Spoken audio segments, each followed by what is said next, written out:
আজকে একটি ইটের ভাটার ভিডিও নিয়ে হাজির হলাম। অনেকে হয়তো ইটের ভাটা সম্পর্কে জানেন না যে কীভাবে ইট বানাতে হয় এবং কীভাবে ইট পোড়ায়। তো জানতে হলে পুরো ভিডিওটির সঙ্গেই থাকুন। আসসালামু আলাইকুম বন্ধুরা, আজকে এসেছি একটি ইটের ভাটায়, যেটা ইংরেজিতে ইটকে ব্রিক বলা হয়। তো কিভাবে ইটটি প্রসেসিং করে বানানো হয় সম্পূর্ণ ভিডিওটি আমি আপনাদের সাথে তুলে ধরার চেষ্টা করব। এই ভাটাটি প্রায় 200 বিঘা জমির উপর নির্মাণ করা হয়েছে।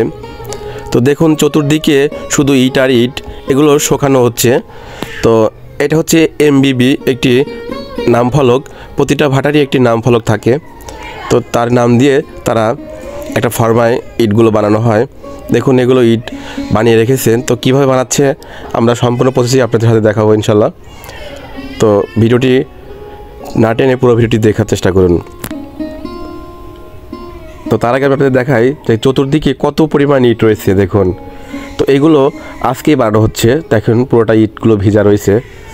তো এখানে ইটগুলো বানাচ্ছে। তো আমরা কাছে গিয়ে দেখি কীভাবে ইট বানায়। দেখেন, খুবই সুন্দর একটি প্রসেস।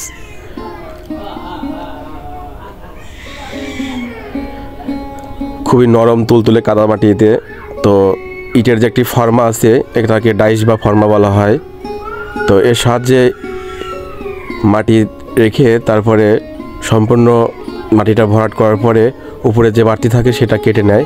দেখেন, কেটে নেওয়ার পরে উপর করে ঢেলে দিলেই হয়ে যাচ্ছে নাম ফলক একটি ইট। দেখুন, খুবই সুন্দর লাগছে দেখতে।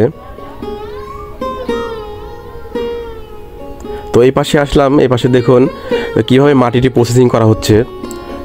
যে ইটটি বানানো হচ্ছিল ওইটারই যে কাদাটা থাকে, সেই কাদাটা মেশিনের মাধ্যমে খুবই সুন্দর করে মাড়াই করে নিচ্ছে।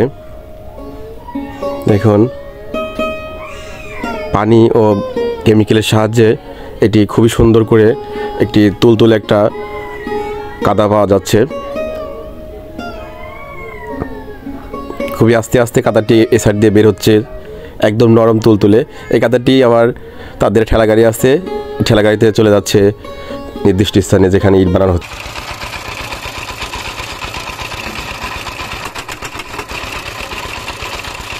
ইট বানানোতে দেখলেন, এবার শুকানোর পর্ব। কীভাবে ইটগুলো শুকাতে হয় দেখুন। ইট বানানোর পরে 1 থেকে 2 দিন এভাবে রেখে দেওয়া হয়েছে।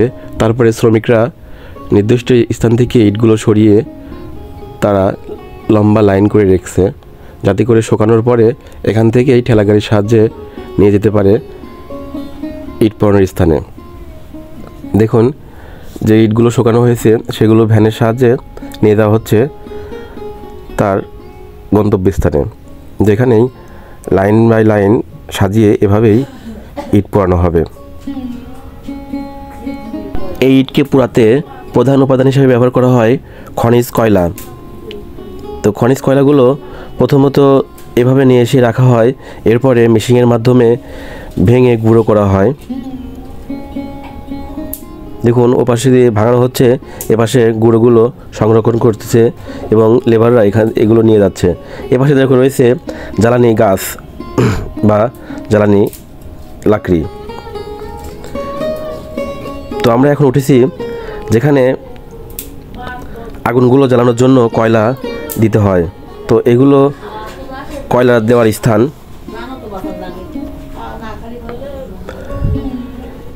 এখানে কয়েকটি লেবার তারা সুন্দরভাবে কয়লা দিচ্ছে। আমরা এখন যেখানে দাঁড়িয়ে আছি এটি হচ্ছে মূল কাঠামো ইট পোড়ানোর। তো তারা তাদের কর্ম নিয়ে ব্যস্ত রয়েছে। দেখুন, প্রতিটা স্টেপ বাই স্টেপ কাজ হচ্ছে। খুবই মনোযোগ সহকারে তারা এখানে কাজ করে, খুব সতর্কভাবে, কারণ একটু ভুল করলেই একটি অ্যাক্সিডেন্ট হতে পারে। এখানে খুবই উত্তপ্ত এবং গরম।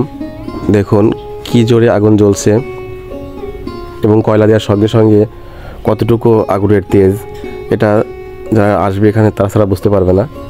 এভাবে টানা 3-4 দিন আগুনে পোড়ানোর পরে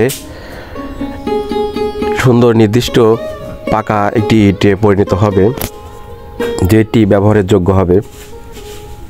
তো আমরা দেখাবো সেটাও আপনাদের। তো এখানে অনেক প্রচুর হিট থাকায় আমরা এখান থেকে সরে গেছি। দেখুন এই পাশে যে ইটগুলো পোড়ানো হয়েছিল সেগুলো এখান থেকে নিয়ে যাচ্ছে। এই ইটগুলো এখন বিক্রির জন্য রেডি হয়ে গেছে। এখন এগুলো চলে যাবে বিভিন্ন জায়গায়, ট্রাক ভরে ভরে নিয়ে যাবে ক্রেতারা। একটি ইট দালান কোঠা তৈরিতে অতি আবশ্যকীয় মৌলিক উপাদান হিসাবে কাজ করে থাকে। কাঁচা ইটকে আগুনে পোড়ালে পাকা ইটে পরিণত হয়। বহু প্রাচীনকাল থেকেই পৃথিবীর বিভিন্ন দেশে রোদে শুকানো বা আগুনে পোড়ানো ইট ব্যবহৃত হয়ে আসছে। আজকের ইটের ভাটার ভিডিওটি আপনাদের কেমন লাগলো অবশ্যই কমেন্ট করে জানাবেন। আর আপনাদের অঞ্চলে এরকম ভাটা আছে কি না অবশ্যই কমেন্ট করে জানাতে পারেন। তো এরকম নতুন নতুন ভিডিও পেতে আমার চ্যানেলটি সাবস্ক্রাইব করে পাশেই থাকুন। দেখা হবে অন্য কোনো ভিডিও নিয়ে। সে পর্যন্ত সবাই ভালো থাকুন, সুস্থ থাকুন।